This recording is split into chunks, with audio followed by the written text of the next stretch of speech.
আসসালামু আলাইকুম সুপ্রিয় দর্শক, সর্বশেষ আন্তর্জাতিক খবরে আপনাদেরকে স্বাগতম। আপনাদের সাথে আছে আমি মোহাম্মদ কাউসার। চলুন দেখে নেই শুরুতে আজকের সংবাদ শিরোনামগুলো।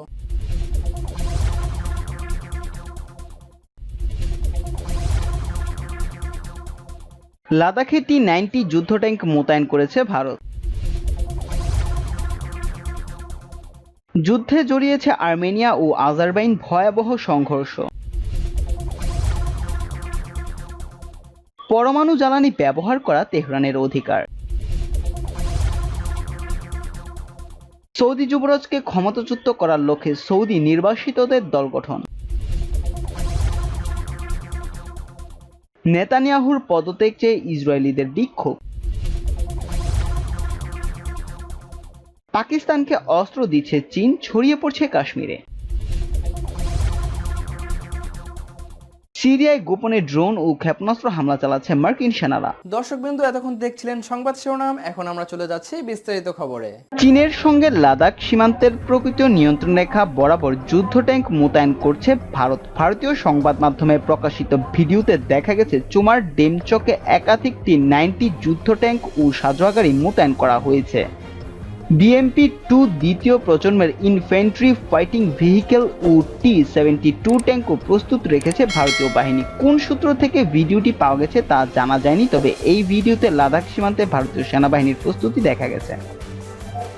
সম্প্রতি চৌশুল সীমান্তে চীন ও ভারতের সেনা কমান্ডার পর্যায়ের বৈঠকের পরও বরফ করেনি। সীমান্ত থেকে সেনা সরাতে সায় দেয়নি চীনা সেনাবাহিনী। ভারত স্পষ্ট জানিয়ে দিয়েছে, অনুপ্রবেশের চেষ্টা হলে ছেড়ে কথা বলবে না ভারতীয় জওয়ানরা। আঞ্চলিক সার্বভৌমত্ব রক্ষার জন্য যে কোনো পদক্ষেপ নিতে পারে ভারতীয় বাহিনী। গত 29 ও 30 আগস্টের উপগ্রহ চিত্রে দেখা গিয়েছিল প্রকৃত নিয়ন্ত্রণ রেখা তথা LAC থেকে 20 কিলোমিটার দূরত্বে প্যাংগং হ্রদের দক্ষিণে যুদ্ধ ট্যাঙ্ক নামিয়েছে চীনের পিপলস লিবারেশন আর্মি। সাজোয়া গাড়ি নিয়ে কালাটপের নিচ দিয়ে চৌশুল থাংকু এলাকার দিকে এগুচ্ছে তারা। প্যাংগং লেকের দক্ষিণে কালাটপ সহ একাধিক পাহাড়ি এলাকা এখন ভারতীয় সেনাবাহিনীর নিয়ন্ত্রণে রয়েছে। ভারতীয় সেনা সূত্র জানায়, কালাটপের দখল নিতে না পেরে চীনের সেনাবাহিনী এখন পাহাড়ি পাদদেশগুলোতে নিজেদের যুদ্ধ ট্যাঙ্ক সাজাচ্ছে। মল্ডো থেকে হেভি ওয়েট ট্যাঙ্ক, অত্যাধুনিক অস্ত্রশস্ত্র নিয়ে থাংকুয়ের দিকে এগুতে দেখা গেছে তাদের। ভারতের 14 নম্বর কোরের chief staff major general Arvind Kapoor জানান, সীমান্ত এলাকা ও প্যাংগং হ্রদের দুই পাহাড়ের পাহাড়ি এলাকায় যুদ্ধ ট্যাঙ্ক মোতায়েন করা হচ্ছে। শীতের আগেই এই প্রস্তুতি সেরে রাখছে ভারতীয় বাহিনী। কমব্যাট ভেহিকেলও তৈরি, প্রয়োজন হলে প্রচণ্ড গুলির লড়াইতেও জবাব দেওয়া হবে।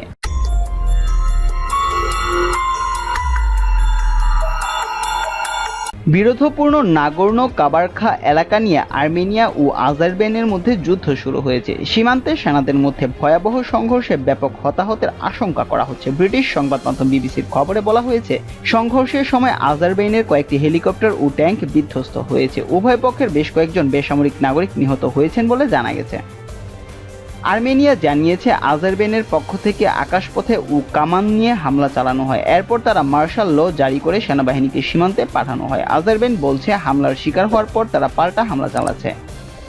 রাশিয়ার পররাষ্ট্র মন্ত্রণালয় উভয় দেশকে অবিলম্বে যুদ্ধবিরতি ও পরিস্থিতি স্থিতিশীল করতে আলোচনায় বসার আহ্বান জানিয়েছে। 1991 সালে ভেঙে যাওয়ার আগ পর্যন্ত সোভিয়েত ইউনিয়নের অন্তর্ভুক্ত ছিল আর্মেনিয়া ও আজারবাইন।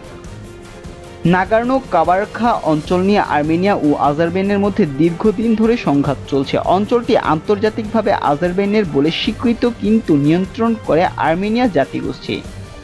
দুই দেশের মধ্যকার সংঘাত গত কয়েক মাস ধরে ভয়াবহ আকার ধারণ করছে। জুলাইতে আজারবাইন ও আর্মেনিয়ার সীমান্তে ব্যাপক সংঘাত হয়, এতে উভয় পক্ষের 17 সেনা নিহত হন। এক বিবৃতিতে আর্মেনিয়ার প্রতিরক্ষা মন্ত্রী বলেন, রোববার স্থানীয় সময় ভোর 4:10 দিকে হামলা চালায় আজারবাইন। এর জবাবে আর্মেনিয়ার বাহিনী প্রতিপক্ষের 2টি হেলিকপ্টার, 3টি ড্রোন ভূপাতিত ও 3টি ট্যাঙ্ক ধ্বংস করেছে।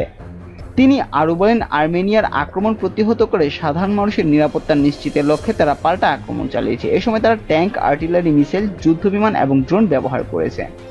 মন্ত্রণালয় জানিয়েছে, আজারবাইনের হেলিকপ্টার ভূপাতিত করা হলেও ক্রুরা জীবিত আছেন। আজারবাইনের প্রেসিডেন্টের মুখপাত্র হিকমেত হাজিয়েভ এক বিবৃতিতে বলেন, হতাহতদের মধ্যে সাধারণ মানুষ এবং সামরিক বাহিনীর সদস্যরাও রয়েছে। স্থানীয় সংবাদ মাধ্যমগুলো জানিয়েছে, এই অঞ্চলে সাধারণ মানুষ হতাহত হয়েছে।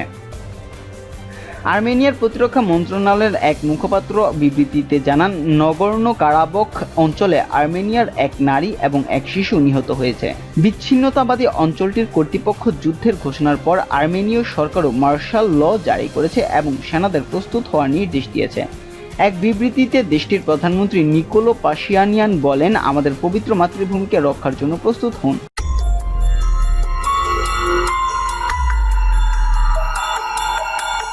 ইরানের আণবিক শক্তি সংস্থা বা এইইওআইএ জোর দিয়ে বলেছে, শান্তিপূর্ণ উদ্দেশ্য নিয়ে পরমাণু জ্বালানো ব্যবহার করা তেহরানের অধিকার। মার্কিন সরকার একতরফাভাবে ইরানের পরমাণু বিজ্ঞানীদের উপর যে অবৈধ নিষেধাজ্ঞা দিয়েছে তাতে পরমাণু কর্মসূচির উপর কোনো প্রভাব পড়বে না।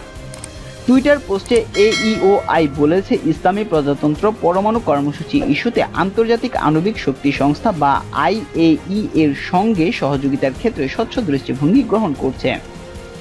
পরমাণু জ্বালানির শান্তিপূর্ণ ব্যবহারের ক্ষেত্রে কোনো দেশের স্বৈরশাসক সুলভ যে মানসিকতা রয়েছে তারও অবসান ঘটানোর আহ্বান জানিয়েছে এইইওআই। সংস্থাটি বলেছে, স্বাস্থ্য, কৃষি, খাদ্য, রেডিও ফার্মাসিউটিক্যালস এবং স্থিতিশীল আইসোটোপ তৈরির ক্ষেত্রে ইরান শান্তিপূর্ণ পরমাণু শক্তির ব্যবহারের জন্য নানা কর্মসূচি হাতে নিয়েছে এবং দেশের পরমাণু বিজ্ঞানীদের উপর নিষেধাজ্ঞা আরোপ পরমাণু কর্মসূচির কৌশলগত নীতিতে কোনো প্রভাব ফেলবে না।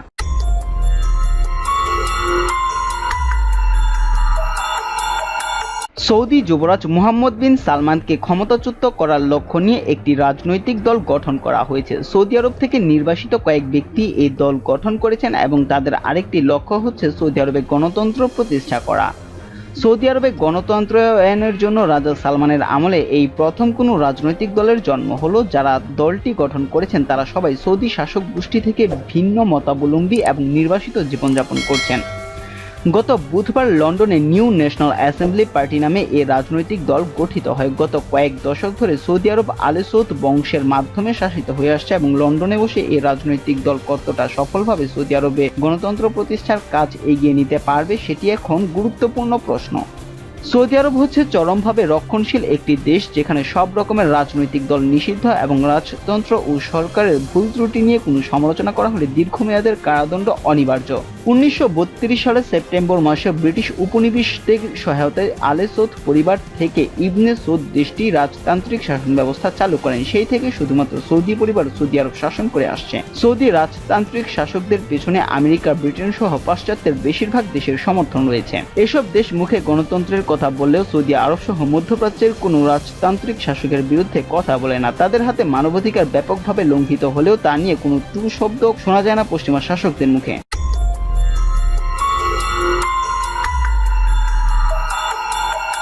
ইসরায়েলের প্রধানমন্ত্রী বেনিয়ামিন নেতানিয়াহুর পদত্যাগের দাবিতে জেরুজালেমে কয়েক হাজার বিক্ষোভকারী জমায়েত হয়েছে। করোনা ভাইরাসের সংক্রমণ ঠেকাতে দেশ জুড়ে লকডাউন আরও কঠোর করার একদিন পর এই ঘটনা ঘটল। গাড়িতে করে বিক্ষোভের কারণে ইসরায়েলের বিভিন্ন জায়গায় দীর্ঘ যানজটের সৃষ্টি হয়েছে। দেশ জুড়ে বিভিন্ন ব্রিজ এবং জংশনগুলোতেও বিক্ষোভ হয়েছে। ইসরায়েলি গণমাধ্যমগুলোর প্রতিবেদনে বলা হয়েছে, তেল আবিব এবং কাসাইয়ার এলাকায়ও বিক্ষোভ হয়েছে। আয়োজকরা বলছে 16,000-এর বেশি মানুষ রাস্তায় নেমে বিক্ষোভ করছে। এদিকে গত 18 সেপ্টেম্বর থেকে ইসরায়েলের দ্বিতীয় ধাপের লকডাউন চলছে। গত শুক্রবার আবারও লকডাউন কঠোর করে দেওয়া হয়। নেতানিয়াহুর কার্যালয়ের বাইরেও বিক্ষোভ হয়েছে। সেখানকার একজন বিক্ষোভকারী 48 বছর বয়সী আদি, তিনি বলেন, এখানে আসার কারণ হলো তারা বিক্ষোভ দমানোর চেষ্টা করছে। তিনি আরো বলেন, ইসরায়েলকে মুক্ত ও গণতান্ত্রিক করার সর্বশেষ সুযোগ হাতছাড়া না করার জন্য মানুষজন এখানে জমায়েত হয়েছে। নেতানিয়াহু ঘুষ জালিয়াতি করে আস্থা লঙ্ঘন করেছেন বলেও দাবি করেন তিনি। তবে ইসরায়েলে কোনো প্রধানমন্ত্রী আসামি হওয়ার কারণে পদত্যাগ করার বিধান নেই। বিক্ষোভকারীদের দাবি, সরকার লকডাউনে সবকিছু বন্ধ করে দিয়েছে, আর সেটা করেছে কোনো অর্থনৈতিক সহায়তা না করে। সেই কারণে আমরা বিক্ষোভ করছি।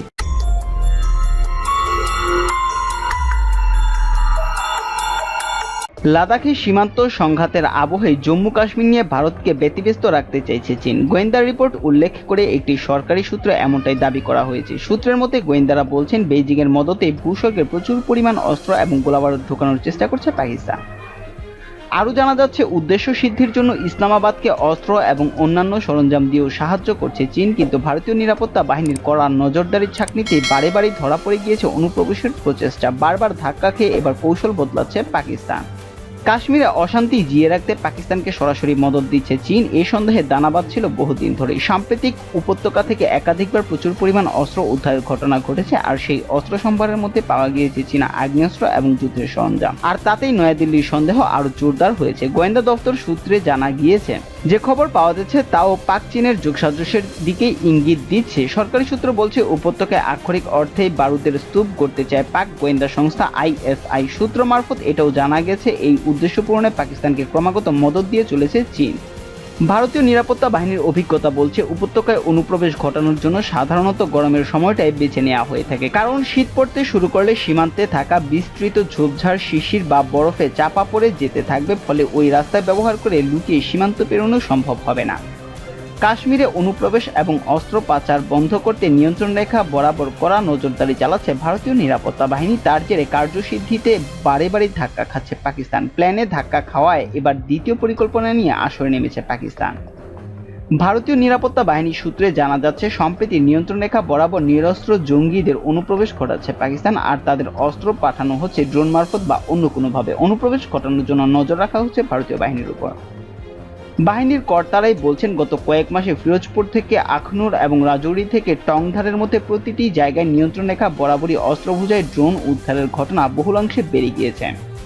একই সঙ্গে কাশ্মীরি যুবকদের স্বাধীনতাকামী দলে টেনে আনার চেষ্টাও গত 2 মাসে বেশ কয়েক গুণ বেড়ে গিয়েছে বলে ওই সরকারি সূত্রে খবর পাওয়া গেছে। সেই সঙ্গে কোনো রকম ঝুঁকি ছাড়াই অস্ত্র পাঠানো হচ্ছে ড্রোন বা কোয়াডকপ্টারের মাধ্যমে। সূত্রের ইঙ্গিত, নিরাপদ পথে কাশ্মীরে অস্ত্র পাঠাতে চীনা ড্রোন এবং কোয়াডকপ্টার ব্যবহার করছে পাক গুপ্তচর সংস্থা ISI। সেই সঙ্গে রয়েছে চীনা অস্ত্রশস্ত্র।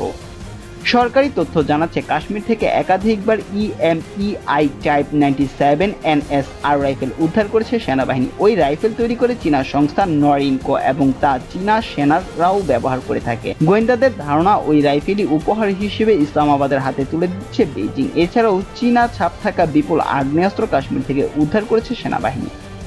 ভারতীয় গোয়েন্দা সূত্রে বলা হচ্ছে, 14 সেপ্টেম্বর গুরেজ সেক্টর দিয়ে অনুপ্রবেশের চেষ্টা চালায় কয়েকজন স্বাধীনতাকামী। তাদের পাল্টা চ্যালেঞ্জ জানায় ভারতীয় বাহিনী। প্রবল বাধার মুখে পড়ে কিষান গঙ্গা নদীতে ঝাঁপ দেয় স্বাধীনতাকামীদের ওই দলটি, কিন্তু তারা অস্ত্র বোঝাই একটি রুকস্যাক ফেলে যায়।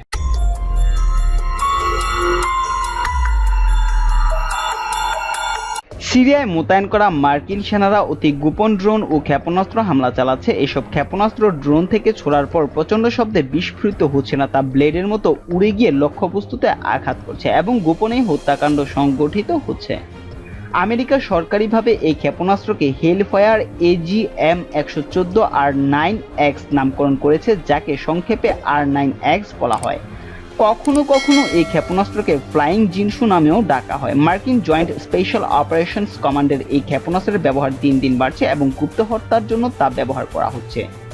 R9X ক্ষেপণাস্ত্র 100 পাউন্ড ওজনের ওয়ারহেড বহন করে এবং অত্যন্ত দ্রুত গতিতে উড়ে যেতে সক্ষম। এতে 6টি ব্লেড থাকে, যা নির্দিষ্ট ব্যক্তিকে টুকরো টুকরো করে ফেলে। এই ক্ষেপণাস্ত্র ভবনের দেয়ালের মতো শক্ত বাধা ভেদ করতে সক্ষম। সর্বশেষ গত 14 সেপ্টেম্বর সিরিয়ার উত্তর পশ্চিম অঞ্চলে আল কায়দার শীর্ষ কমান্ডার সাইফ আল-তুমসিকে হত্যায় এই ক্ষেপণাস্ত্র ব্যবহার করা হয়েছে।